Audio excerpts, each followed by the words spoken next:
Perkenalkan, saya Yosef Kapanwaji. Saya dari kelas TI 21B.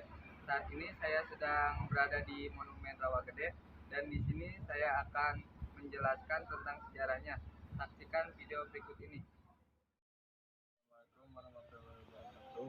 Perkenalkan saya Sandi dari TI 21B. Saya ingin menjelaskan tentang sejarah Rawagede. Monumen Rawagede ini dibangun untuk mengenang perjuangan rakyat Indonesia yang dibantai oleh militer Belanda yang sekarang bernama Desa Balungsari. Monumen Rawagede ini dibangun pada 1995 dan diresmikan pada tahun 1996, di mana menjadi latar belakang dibangunnya monumen ini terjadi pada tahun 9 Desember 1947 yang dikenal dengan agresi militer Belanda I. Namanya diambil dari nama desa setempat bernama Rawagede. Namun kini, nama desa tersebut sudah berganti nama. Pada masa itu, Rawagede memang merupakan sebuah desa setempat. Namun kini, nama desa tersebut sudah berganti nama menjadi Desa Bojonggede. Walau nama desanya sudah berganti nama menjadi Desa Bojonggede, kenyataannya Rawagede tetap menyimpan sejarah bagi masyarakat setempat dan Indonesia. Dan monumen tersebut seolah menjadi saksi atas terjadinya peristiwa itu. Monumen tersebut mulai dibangun pada tahun 1995 dan mulai diresmikan pada tahun 1996.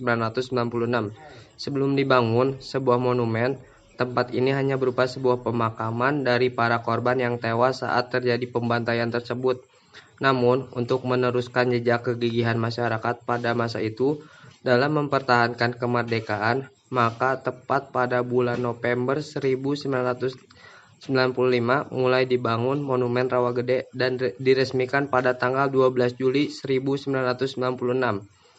Tidak hanya itu saja, bangunan monumen juga bisa digunakan sebagai tanda atas terjadinya sebuah tragedi dalam sejarah yang ada. Dan Monumen Rawagede adalah salah satunya.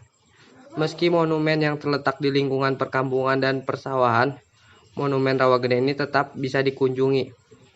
Tragedi tersebut terjadi karena tentara Belanda memburu Kapten Lukas Castario yang merupakan komandan Kompi Siliwangi. Latar belakang yang mendalangi peristiwa tersebut dikarenakan tentara Belanda yang sedang memburu Kapten Lukas Castario. Kapten Lukas Castario merupakan komandan Kompi Siliwangi yang kemudian jadi komandan Batalion Tajimela atau Brigade 2 Divisi Siliwangi. Saat itu secara berkali-kali berhasil menyerang patroli dan pos-pos militer Belanda. Karena hal itu, sehari setelah perpanjangan Renville dimulai, tentara Belanda yang dipimpin seorang mayor mengepung dan menggeledah rumah-rumah di Dusun Rawagede. Mereka dipaksa keluar dan dikumpulkan pada sebuah lapangan. Para warga laki-laki diperintahkan untuk berdiri berjejer, kemudian satu-satunya ditanyai mengenai Kapten Lukas Castario. Namun tidak ada satupun dari warga yang mengatakan tempat persembunyian dari Kapten Lukas Castario, di mana akhirnya pemimpin Belanda memerintahkan untuk menembak mati semua warga, laki-laki termasuk anak laki remaja yang berusia belasan tahun.